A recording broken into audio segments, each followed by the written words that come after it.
Har bir g'alabaning o'z narxi bor. Ba'zan esa eng xavfli dushman tashqarida emas, ichkarida bo'ladi. Xaos hukmdori vaqt g'ildiragi turkumining 6-kitobi bo'lib, aynan shu qismdan boshlab voqealar yanada qorong'i, siyosiy va keskin tus oldi. Rand Altor endi shunchaki ajdar qayta tug'ilgani emas. U butun dunyoni birlashtirgan, urinayotgan hukmdorga aylanmoqda. Ammo har bir ittifoq ortida yashirin niyatlar, har bir tabassum ortida esa xiyonat bo'lishi mumkin. Bu kitobda Oq minoraning ichki nizolari yanada kuchayadi. Aysedalar bir-biriga qarshi saf tortmoqda. Qadimiy tartib esa parchalanish yoqasiga kelib qolgan. Kim haqiqiy ittifoqchi, kim esa yashirin dushman, buni anglash tobora qiyinlashadi. Perrin uzoq vaqt soyada qolgan bo'lsa-da, yana markaziy voqealarga qaytadi.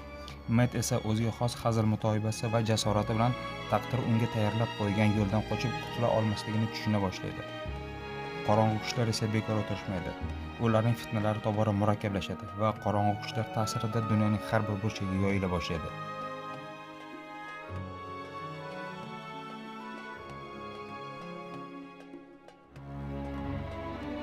Kitob davomida ko'plab sirlar ochilgandek tuyuladi, ammo har bir javob ortidan undan ham xavfliroq savollar tug'iladi. Ishonch, hokimiyat va taqdir o'rtasidagi kurash tobora shafqatsiz tus oladi.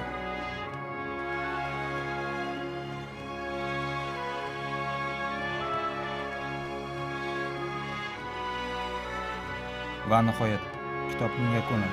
Vaqt g'ildiragi turkumining muxlislari uchun eng unutilmas sahnalardan biri deb hisoblaydigan bu ulkan to'qnashuv.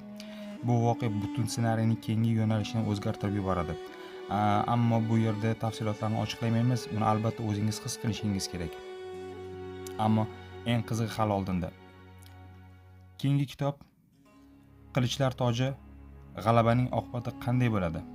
Kimlar hokimiyat uchun yangi kurashni boshlaydi va Rand ustidan yopilayotgan haqiqiy xalqqa yana ham torayadimi? Bularning barchasini keyingi videolarda birgalikda bilib olamiz. Agar video yoqqan bo'lsa, like bosing, keyingi videolarni o'tkazib yubormaslik uchun kanalga albatta obuna bo'ling.